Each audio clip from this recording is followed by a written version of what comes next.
and we are wanting to achieve anywhere between a 7 and 10 bar pressure. To power the teat scrubber system, you will need an on-farm air compressor. A compressor this size, 200 litre, has ample amount to power our system, along with power a backflush system or gates or anything that you may need to add on. A system like this will produce 10 bar of pressure.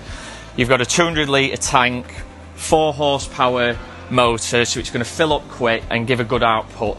The only things to check on your compressor periodically is there will be a drain valve on the tank below. Open that drain valve maybe once every couple of weeks just to get rid of any moisture in the tank. Apart from that, they're very low maintenance. On the air prep unit here, this is where you control the speed of the brushes. Minimum to power the brushes is 6 bar, but ideally we want about 8 bar. Most of your compressors will go up to 10, so you have the ability to speed up the brushes if required. If you're wanting to change the speed of the brushes, you pull this top black part up and you can turn it down to turn the pressure down, which in turn will slow the brushes down, or you can turn it clockwise to speed them up.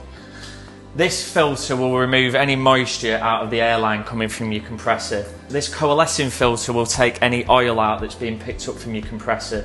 In here, this is your oil for your motor in the teat scrubber.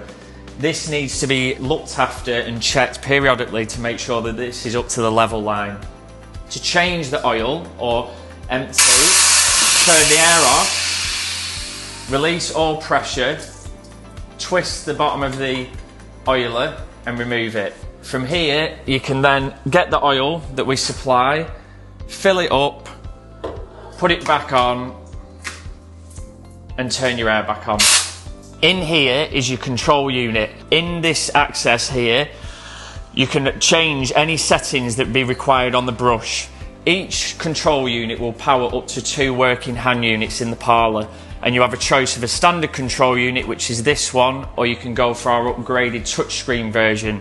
With the touchscreen version, you can have dip sensors in your chemical barrels telling you when your chemical's running low. You can tell you when your chemical isn't there or your water isn't there, and you can also monitor your milking times for the last 16 milkings.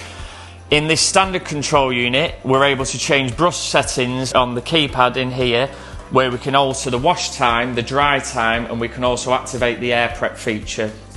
The air prep feature is in which air is blown around the teats during the drying phase to speed up the drying process. Below the control unit is the valve unit, and in here we have the valves for the water and the air. So you have your air in through the brass solenoid valve and your water and chemical mix through the stainless one. From the valve unit, in which the air is passed through and the chemical and hot water mix, it then goes into the primary hose, which is then carried through into the parlour to connect up to the teat scrubber.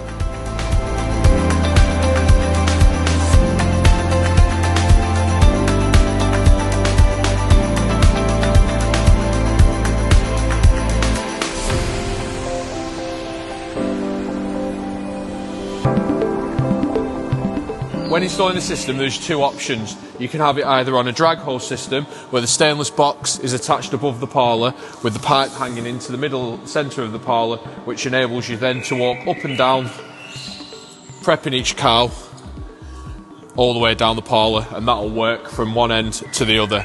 After finished milking or during prepping, the pan unit can either be hooked up on the stainless box, or we can install stainless steel handle holders at the ends of the parlour and in the centre to hang the brush up when not in use.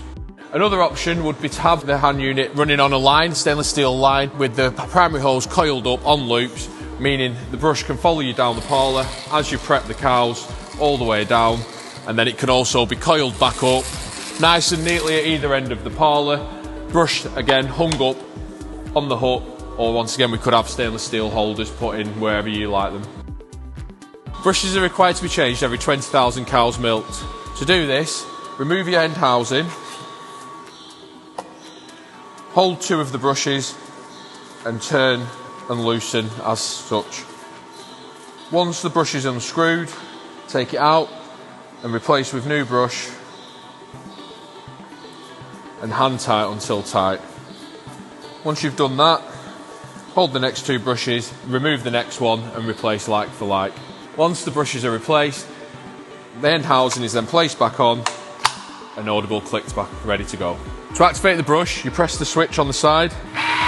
Brushes will start to spin, and then your chemical and hot water mix will come through the brush, and that is when you're ready to clean. LED light on the end will illuminate the teats in the bag to ensure a better clean. Once finished, to activate the dry phase, you press the button again. The brushes will continuously run, enabling to dry the teats, at which point the brushes will then stop. To wash the cows, start off with the front teats first, and then make your way around to the back teats.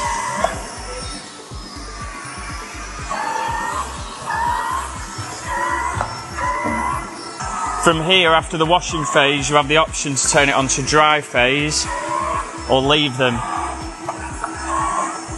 for the 90 to 120 seconds let down. I trust this video today has been useful for you. For more information and pricing, please contact Northern Dairy Equipment or visit our website on www.dairy-equipment.co.uk.